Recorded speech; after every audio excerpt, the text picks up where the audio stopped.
some moving and shaking in my rankings, as there has to be, because we had some outstanding ranked matchups that featured undefeated teams that I was so excited to see. Now, I kept Ohio State at number one. I think it's the best team in the country. I think they've got the best player in the country. We'll talk about that a little bit later. I think their defense is stout.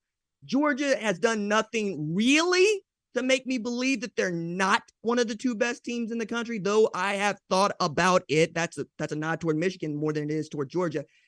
They beat Vanderbilt 55-0. Now, it's Vandy, and I get the Vandy jokes, but holding people to goose eggs is something I still hold in, great esteem, as my team was held to a goose egg. Talk about that a little bit later too.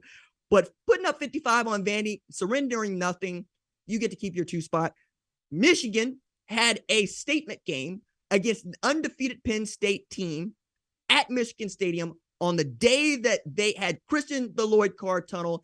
And then Penn State chose to pick a fight with Michigan in the Lloyd Carr Tunnel. And that just hasn't ended well for the last couple of teams that, went in there as ranked teams, expected to do something. Now Michigan takes it personal. They come out in the second half and they go and they beat your head in, because that's exactly what Michigan did in this game. It was at one point 17-16 Michigan, no, 17-16 Penn State. And then Michigan poured it on in the second half to win this game 41-17. Very, very impressed by what I saw, not just offensively, but defensively. The defensive line is where I thought they would see the most loss after losing David Ajabo and then losing Aiden Hutchinson. Like, who else you got left? They said, we got Mike Morris. We got a 300-pound man that we can line up a stand-up 4'9" technique, and we can go get the quarterback. We've got guys on the outside that can lock down your best wide receivers, and we're not going to let you run the football. Meanwhile, offensively, we're going to run it on anybody we want to, anytime we want to. I doubted they could do it against Iowa. They did it against Iowa. I doubted they could do it against Penn State. They did it against Penn State. Michigan, one of the 3 best teams in college football for me. And then at number 4, it seems simple, but I had a moment where I was trying to overthink it.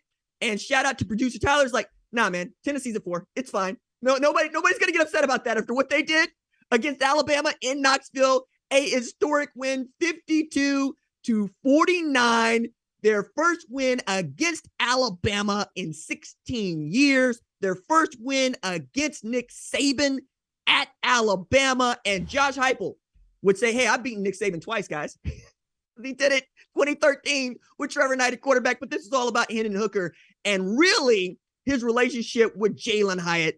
I'm going to talk a bit about Hendon Hooker, but right now, I just want to say, hey, Hyatt Place, get this man a name, image, and likeness deal. He had 6 receptions for 200 yards. He had 5 TDs. They lined him up against Josh Hellam, and he kept eating him up. It was just, they saw the matchup, and they said, no, you're just not going to get up off of this. So every time we got the one-on-one, I'm going to say that Jalen Hyatt is going to go by you, and we're going to get 6. And that's what happened. Now, it got hairy toward the end. Hendon Hooker fumbles a handoff that I think he was trying to pull on a mesh read. Dallas Turner picks it up, runs it back in. Will Reichert had an opportunity to try to put Alabama ahead, came up just a little short, set up right here what Chase McGrath is about to do.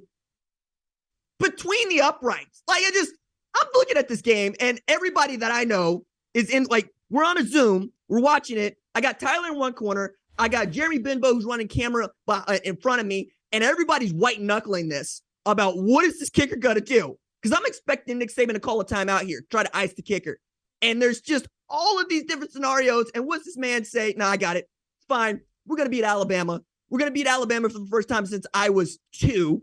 And we're going to celebrate like only we could celebrate in Rocky Top. Now, there's lots of videos going around. There's some outstanding social out there for those of you that want to partake.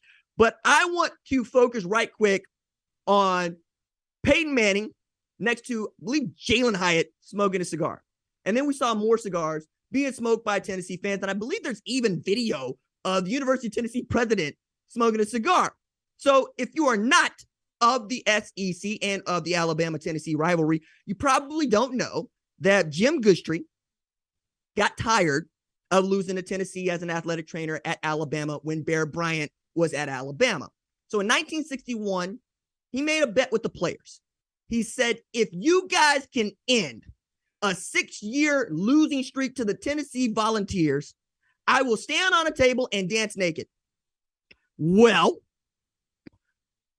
they beat Tennessee 34-3. So there's actual photo at the Paul W. Bryant Museum of the man himself, Jim Goostree, dancing in his white boxers and shirtless, smoking a cigar. So now you know why every third week in October, whether the game is in Tuscaloosa or Knoxville, there is a run on cigars and people bring them because you want to be the winning team that gets to smoke the cigar at the end. Now, my favorite part about that is on the times that, because they kept this tradition, that Goostree was on the losing end at Alabama. He had to return the cigars to get his money back because you had to get it like that. But this is outstanding. I'm glad that Peyton Manning was able to do this and take this photo with Jalen Hyatt, because that's going to be one of those things that not just Hyatt remembers or even Peyton remembers, but that we remember, because this game has been just one-sided since I was in high school, right? And now Tennessee is not just good. We have to seriously consider Tennessee playing for a national championship. They are, as I see it, the number 4 team in the country. Now, quickly, I put Oklahoma back in my top 25 and put them there at 25.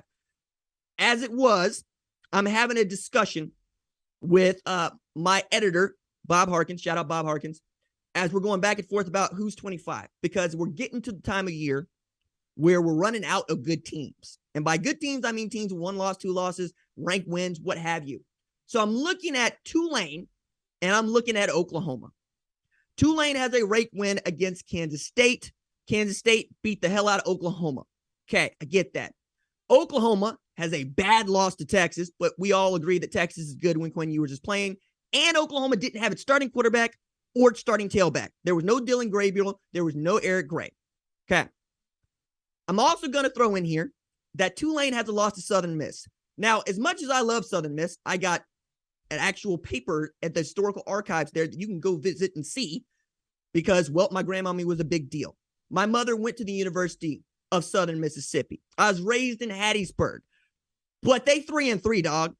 And I can't give Tulane credit for 3-3 losses to Southern Miss. However, they might be here next week. Oklahoma's coming up on a bye. It feels like Tulane is going to be charging toward the American Championship game, maybe against a Cincinnati, as they've gotten good wins, one against Houston that I really enjoyed. So it was right there. I chose to go with the team that had the ranked win today against Kansas. That was absolutely outstanding and really showed what the offense was capable of when they got all their pieces and how important not just Dylan Gabriel is, but the position of quarterback, which I'm going to harp on here in just a little bit. USC falls to 12 for me. I think that that's fair. I was really having a hard time with them and Penn State. Just which one do you enjoy more? And you got to say that the way that USC had it there at the end and a chance to win it on the road, same sort of environment that Penn State was in, and then Penn State just didn't have anything in the second half. That was not the case with USC. Perhaps there's a conversation to be had around where Penn State might be, but I still think that's a good football team. They just went up against a buzzsaw to App State, Michigan. Okay, to the AP rankings right quick. We disagree on 1 and 2. That's fine. Georgia, Ohio State. Perhaps that's the national championship game. I don't think anybody would be upset about that. Tennessee at 3. Look at that.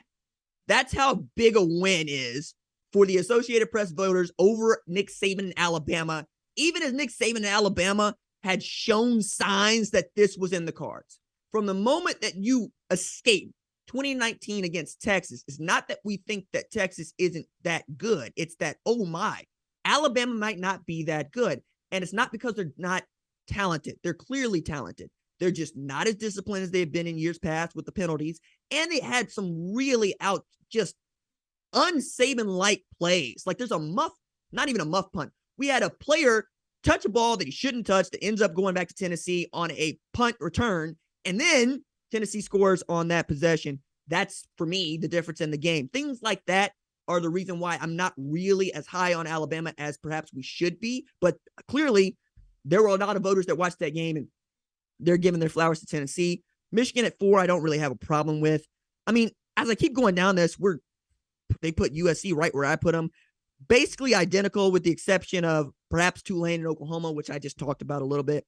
But if we're judging my performance by the Associated Press performance, I'm fine with this. I really am. I'm good with this because as far as I'm concerned, could be Tulane, could be Oklahoma. I chose to go with Oklahoma, being impressed by what I saw and taking into account what the team has looked like since then. And then with Tulane, I explained that. Don't want to spend too much time denigrating other teams because there's a lot of good football that's been played and it's been outstanding to watch.